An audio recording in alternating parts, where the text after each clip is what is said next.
La confusion règne en Égypte au sujet du référendum sur la Constitution qui divise le pays. Les partis islamistes, dont les frères musulmans au pouvoir, refusent de reporter la date de la consultation prévue le 15 décembre.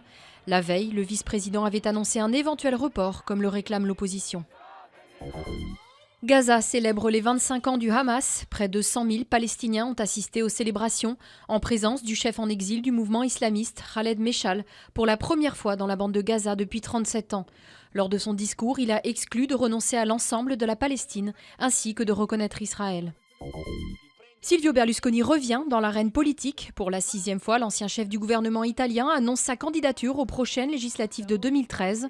Le Cavaliere, sous le coup de plusieurs condamnations en justice, y avait pourtant renoncé il y a encore un mois. À 76 ans, il a la ferme intention de gagner, un an après avoir dû céder sous les huées les rênes du pays à Mario Monti. Le gouvernement promet de harceler les criminels en Corse où la série noire continue. 2 semaines après la visite de Manuel Valls et Christiane Taubira sur l'île, un homme de 29 ans a été tué par balle vendredi à Calvi, en présence d'un enfant qui a été blessé. Il s'agit du 20e assassinat depuis le début de l'année.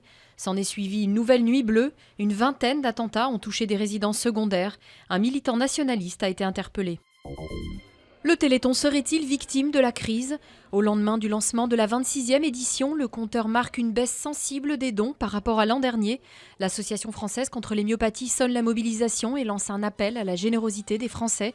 Destiné à financer la recherche sur les maladies génétiques rares, ce marathon caritatif doit s'achever à minuit.